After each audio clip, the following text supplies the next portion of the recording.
हल्कू ने आकर स्त्री से कहा, सहना आया है, लाओ, जो रुपए रखे हैं उसे दे दो, किसी तरह गला तो छूटे। मुन्ने झाड़ू लगा रही थी, पीछे फिरकर बोली, 3 ही रुपए हैं, दे दोगे तो कंबल कहाँ से आवेगा? मांग पूस की रात हार में कैसे कटेगी? उससे कह दो फसल पर दे देंगे, अभी नहीं। हल्कू एक क्षण अनिश्चित दशा में खड़ा रहा। पूस सिर पर आ गया, कंबल के बिना हार में रात को वह किसी तरह सो नहीं सकता। मगर सहना मानेगा नहीं, घुड़कियां जमावेगा, गालियां देगा। बला से जाड़ों में मरेंगे तो बला तो सिर से टल जाएगी। यह सोचता हुआ वह अपना भारी भरकम डील लिए हुए स्त्री के समीप आ गया और खुशामद करके बोला, दे दे, गला तो छूटे। कम्बल के लिए कोई दूसरा उपाय सोचूंगा। मुन्ने उसके पास से दूर हट गई और आंखें तरेरती हुई बोली, कर चुके दूसरा उपाय? जरा सुनूं तो कौन सा उपाय करोगे?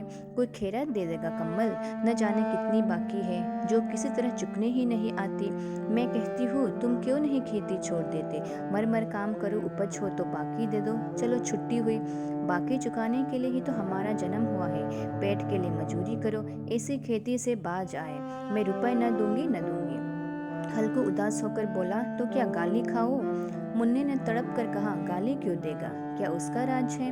मगर यह कहने के साथ ही उसकी तनी हुई भौहें ढीली पड़ गई। हल्कू के उस वाक्य में जो कठोर सत्य था, वह मानो एक भीषण जंतु की भांति उसे घूर रहा था। उसने जाकर आले पर से रुपए निकाले और लाकर हल्कू के हाथ पर रख दिए। फिर बोली, तुम छोड़ दो अब की से खेती, मजूरी में सुख से एक रोटी तो खाने को मिलेगी, किसी की धोस तो न रहेगी। अच्छी खेती है, मजूरी करके लाओ, वह भी उसी में झोंक दो, उस पर धोस। हल्कू ने रुपए लिए और इस तरह बाहर चला, मानो अपना हृदय निकाल कर देने जा रहा हो। उसने मजूरी से एक एक पैसा काट काट कर 3 रुपए कंबल के लिए जमा किए थे। वह आज निकले जा रहे थे। एक एक पग के साथ उसका मस्तक पानी दीनता के भार से दबा जा रहा था। पूस की अंधेरी रात, आकाश पर तारे भी ठिठुरते हुए मालूम होते थे। हल्कू अपने खेत के किनारे ऊख के पत्तों की एक छतरी के नीचे बोस के खटाले पर अपनी पुरानी गाढ़े की चादर ओढ़े पड़ा काँप रहा था। खाट के नीचे उसका संगी कुत्ता जबरा मुंह डाले सर्दी से कूकू कर रहा था। दो में से एक को भी नींद नहीं आ रही थी। हल्कू ने घुटनियों को गर्दन में चिपकाते हुए कहा, क्यों जबरा, जाड़ा लगता है? कहता तो था घर में पुआल पर लेट रह, तो यहाँ क्या लेने आए थे? अब खाओ ठंड, मैं क्या करूँ? जानते थे मैं यहाँ हलवा पूरी खाने आ रहा हूँ, दौड़े दौड़े आगे आगे चले आए। अब रो नानी के नाम को। जबरा ने पड़े पड़े दुम हिलाई और अपनी कुकू को दीर्घ बनाता हुआ कहा, कल से मत आना मेरे साथ, नहीं तो ठंडे हो जाओगे। यही रांड पछुआ न जाने कहाँ से बर्फ ले आ रही है। उठूं, फिर एक चिलम भरूं, किसी तरह रात तो कटे। 8 चिलम तो पी चुका। यह खेती का मजा है। और एक भगवान ऐसे पड़े हैं जिनके पास जाड़ा आए तो गर्मी से घबरा कर भागे। मोटे मोटे गद्दे, लिहाफ, कंबल, मजाल है जाड़े का गुजर हो जाए। जकदीर की खूबी, मजूरी हम करे, मजा दूसरे लूटे। हल्कू उठा, गड्ढे में से जरा सी आग निकालकर चिलम भरी। जबरा भी उठ बैठा। हल्कू ने चिलम पीते हुए कहा, पिएगा चिलम? जाड़ा तो क्या जाता है, हाँ जरा मन बदल जाता है। जबरा ने उनके मुख की ओर प्रेम से छलकता हुई आंखों से देखा। हल्कू, आज और जाड़ा खा ले, कल से मैं यहाँ पुआल बिछा दूंगा, उसी में घुसकर बैठना, तब जाड़ा न लगेगा। जबरा ने अपने पंजे उसकी घुटनियों पर रख दिए और उसके मुंह के पास अपना मुंह ले गया। हल्कू को उसकी गर्म सांस लगी। चिलम पीकर हल्कू फिर लेटा और निश्चय करके लेटा कि चाहे कुछ हो, अब की सो जाऊंगा। पर एक ही क्षण में उसके हृदय में कंपन होने लगा। कभी इस करवट लेटा तो कभी उस करवट पर। जाड़ा किसी पिशाच की भांति उसकी छाती को दबाए हुए था। जब किसी तन न रह गया, उसने जबरा को धीरे से उठाया और उसके सिर को थपथपा कर उसे अपनी गोद में सुला लिया। कुत्ते के देह से जाने कैसी दुर्गंध आ रही थी, पर वह उसे अपनी गोद में चिपटाए हुए ऐसे सुख का अनुभव कर रहा था जो इधर महीनों में उसे न मिला था। जबरा शायद यह समझ रहा था कि स्वर्ग ही है, और हल्कू की पवित्र आत्मा में तो उस कुत्ते के प्रति घृणा की गंध तक न थी। अपने किसी अभिन्न मित्र या भाई को भी वह इतनी ही तत्परता से गले लगाता। वह अपनी दीनता से आहत न था जिसने आज उसे इस दशा को पहुंचा दिया। नहीं, इस अनोखी मैत्री ने जैसे उसकी आत्मा के सब द्वार खोल दिए थे और उनका एक एक अणु प्रकाश से चमक रहा था। सहसा जबरा ने किसी जानवर की आहट पाई। इस विशेष आत्मीयता ने उसमें एक नई स्फूर्ति पैदा कर रही थी। जो हवा के ठंडे झोंकों को तुच्छ समझती थी, वह झपट कर उठा और छपरी से बाहर आकर भूखने लगा। हल्कू ने उसे कई बार चुमकार कर बुलाया, पर वह उसके पास न आया। हार में चारों तरफ दौड़ दौड़ कर भूखता रहा। एक क्षण के लिए आ भी जाता तो तुरंत ही फिर दौड़ता।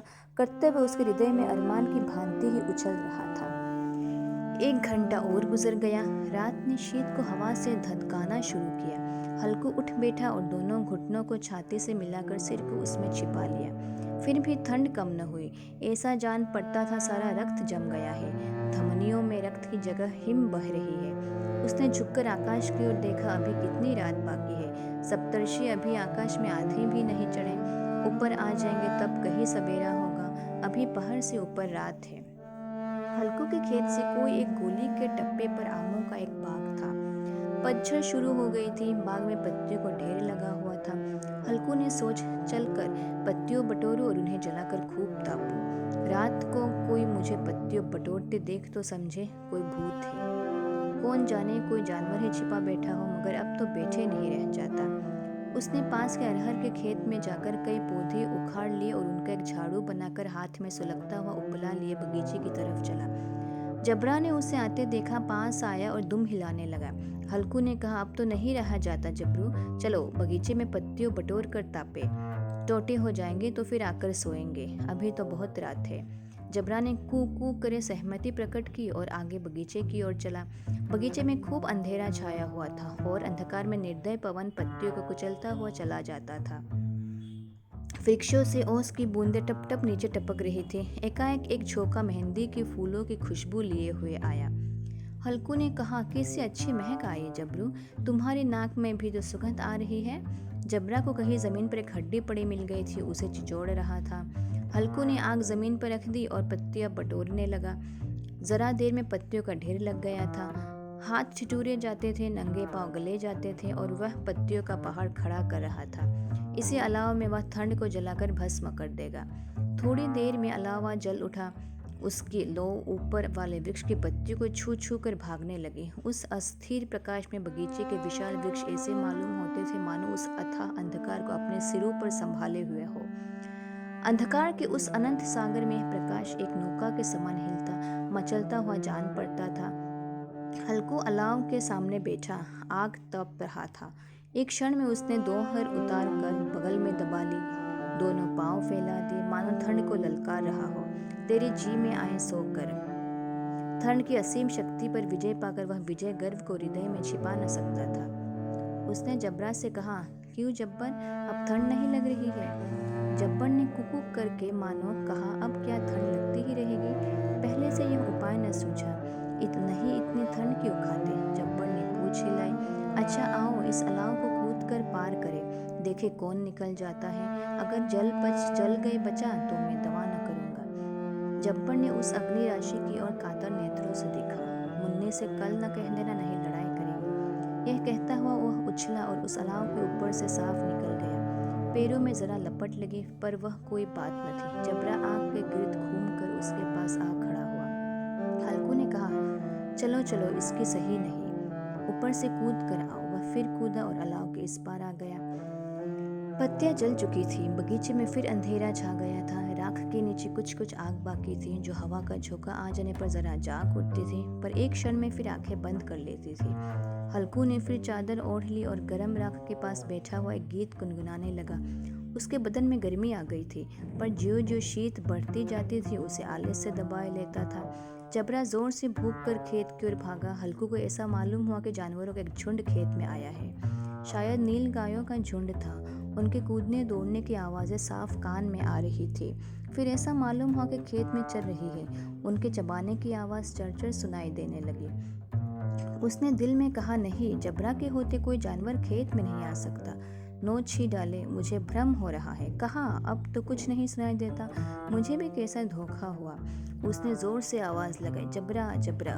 जबरा भूखता रहा, उसके पास न आया। फिर खेत के चले जाने की आहट मिली। अब वह अपने को धोखा न दे सका।